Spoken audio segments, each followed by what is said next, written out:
मैं इस वक्त की बड़ी खबर आपको बता देती हूं और उसके बाद अपने मेहमानों का परिचय भी करा देती हूं। बांदा से मुख्तार अंसारी का शव गाजीपुर भेजा गया है और एम्बुलेंस के आगे पीछे पुलिस प्रशासन की 26 गाड़ियां इस वक्त हैं। भदोही से वाराणसी होते हुए गाजीपुर पहुंचेगा ये काफिला और शव के साथ उमर अंसारी और निखत अंसारी भी मौजूद हैं। ये जो तस्वीर आप इस वक्त देख रहे हैं, वाराणसी होते हुए गाजीपुर पहुंचेगा और पुलिस काफिला साथ में चल रहा है। इस पूरे मामले की जो सेंसिटिविटी है उसे समझते हुए पुलिस भी वहां पर तैनात है और इस पूरे इलाके में एक तरह से पुलिस तैनाती है। मैं इन तस्वीरों को भी जरा रखिए स्क्रीन पर और साथ ही बता दूं कि मेरे साथ इस वक्त अवनीजेश अवस्थी जी जुड़ रहे हैं, राजनीतिक विश्लेषक हैं। Farmer DGP UP doctor Vikram Singh हमारे साथ जुड़ रहे हैं। हमारे साथ जुड़ रहे हैं राजकुमार भाटी जी, राष्ट्रीय प्रवक्ता है समाजवादी पार्टी के, और हमारे साथ जुड़ रहे हैं शक्ति सिंह यादव जी, मुख्य प्रवक्ता हैं आरजेडी के। बहुत बहुत स्वागत आप सभी का। मैं तस्वीरें जरा दिखा रही हूं और उसी के साथ भाटी जी आपके साथ शुरुआत करूंगी। जो तस्वीरें हमने दिखाई, सवाल सिर्फ ये है, सवाल उठाइए सरकार पर, जांच की बात भी करिए, लेकिन एक माफिया के लिए इतना मातम, श्रद्धांजलि, ये क्यों हो रही है भाटी जी? देखिए, सवाल ये नहीं है कि कोई माफिया है या कोई शरीफ आदमी है। सवाल ये है कि कानून क्या कहता है, संविधान क्या कहता है।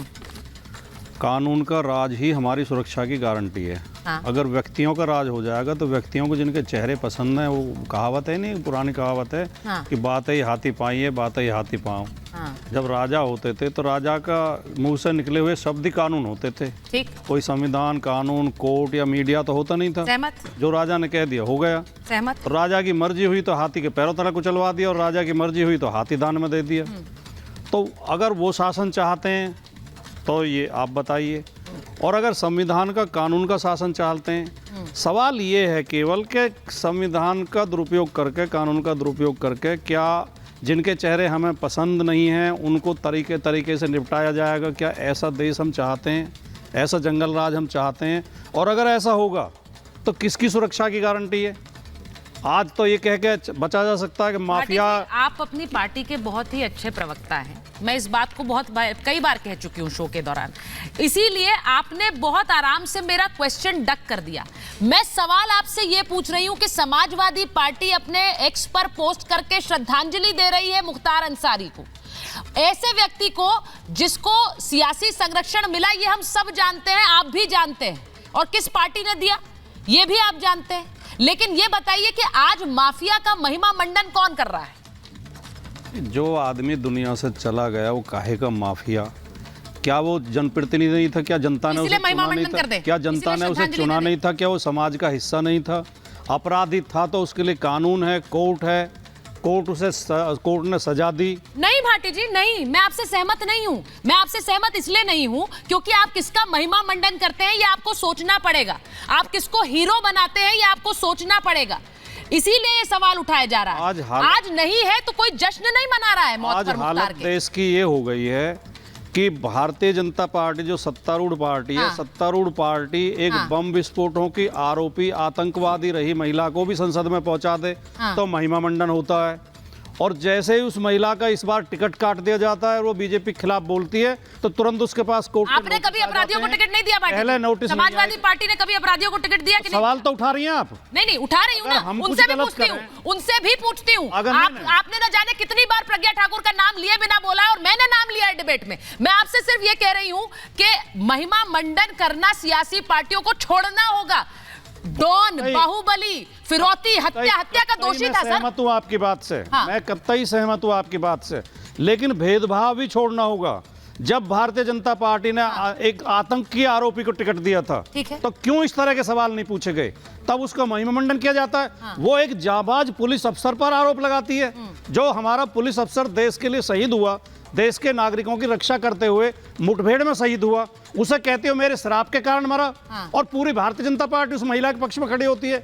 एक और महिला को इस बार टिकट दिया गया है जो कहती है कि 2014 में देश आजाद हुआ था, उससे पहले हम गुलाम थे, जो महात्मा गांधी को नहीं मानती, जो गोडसे को देशभक्त बताती है। तो ये जो भेदभाव है ये दूर करना होगा। दूसरी बात, मुख्य बात हम ये कह रहे हैं कि कानून, देखिए कानून की देवी के आंख पे पट्टी क्यों बंधी होती है? क्योंकि ये माना जाता है कि कानून किसी का चेहरा नहीं देखता, कानून केवल फैक्ट देखता है। तो हमें ये भेदभाव छोड़ना पड़ेगा कि जो भारतीय जनता पार्टी को या सरकार को या सत्ता पक्ष को जो लोग पसंद नहीं है उन्हें आप किसी भी तरह मार देंगे और कोई प्रश्न न उठाए। अब यही सवाल है भाटी जी, यही सवाल है। जो कानून में नंबर 1 जो सरकार को पसंद नहीं उसे मार देंगे, ये आप आरोप लगा रहे हैं कि सरकार ने मारा है। मैं इसी पर आ रही हूँ। आपने कहा कि उसे मार देंगे, पत्र लिखा, उसने खुद कोर्ट को बयान दिया सर, जांच मुझे स्लो पॉइजन दिया जा रहा है। नहीं वो ठीक है, वो उसकी भी बात हुई है। मैं एक बार जरा अवनी जी आपके जा रही हूँ, पहले मैं डीजीपी सर के पास जा रही हूँ एक बार, और शक्ति जी आपके पास उसके बाद आ रही हूँ। मुझे जरा बताइए डीजीपी सर, मैं आपसे पूछ रही हूँ, ये इस देश के लिए घातक है कि हम अपराधियों का महिमा मंडन करें। आज जिस तरह के शोक संदेश आ रहे हैं मुख्तार अंसारी के लिए, मैं बार बार ये कह रही हूं, किसी की भी मौत जश्न का विषय नहीं होती है, लेकिन मौत पर महिमा मंडन आप किसका करेंगे आपको सोचना होगा। कौन था मुख्तार अंसारी, आपसे बेहतर कोई नहीं बता सकता। सुचरिता जी, Shri Mukhtar Ansari ji IS 192 interstate gang के मुखिया थे, जिसके ऊपर 66 मुकदमे जघन्य थे और जिसमें 5 में उनको सजा मिल चुकी थी। जिस तरीके के हत्याकांड, नंद किशोर रूंगटा हत्याकांड, इसके अलावा कृष्णानंद राय हत्याकांड, उसमें ये बिल्कुल वांछित थे और उनके जो 5 की सजा हुई, बाकी के तो जो चल रहे थे मामले, इनके आपराधिक साम्राज्य पूर्वी उत्तर प्रदेश से पंजाब तक फैला हुआ था। रॉकी डिक्की हथियारों की जानकारी, और जो इनके हथियार थे 375 मैग्नम, कोल्ट कोबरा और G3, जिसका नाम लिया गया कृष्णानंद राय के हत्याकांड में 600 गोलियां चली, 67 कृष्णानंद राय की लाश निकली गई।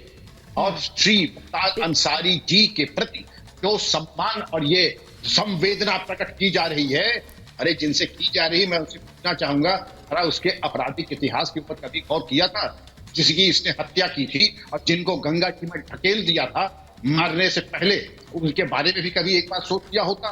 और कुछ एक चीजें होती हैं, हर आदमी को राइट टू लाइफ एक फंडामेंटल राइट है, वो माफिया के लिए भी है, हमारे आपके लिए भी है। लेकिन इनकी जो मृत्यु हुई है अस्वाभाविक, उसमें गरिमा सिंह डिप्टी CGM को आदेश हुआ है कि वो इसकी जुडिशियल इंक्वायरी करेंगी और सीधे कह देना कि श्री मुख्तार अंसारी जी की हत्या हो गई है, ये मिसप्लेस्ड कंपैशन और मिसप्लेस्ड रेस्पेक्ट, मैं दोनों बातें कह रहा हूं, मिसप्लेस्ड रेस्पेक्ट और मिसप्लेस्ड कंपैशन। इनके हाथ में पुलिस कर्मियों का खून और बेगुनाह लोगों का खून, और जो इन्होंने लूट खसोट मचाई थी और जो साम्राज्य किया था, उसके बाद में 2 शब्द सोचते थे और फिर आपको मालूम पड़ता आप किस तरफ आपकी अनुकंपा बह रही। आपने जो बोला है, जो गुजर चुका है, हाँ, उसके मिसप्लेस्ड कंपैशन और मिसप्लेस्ड रिस्पेक्ट, सर यही सवाल है, सबसे बड़ा सवाल यही है।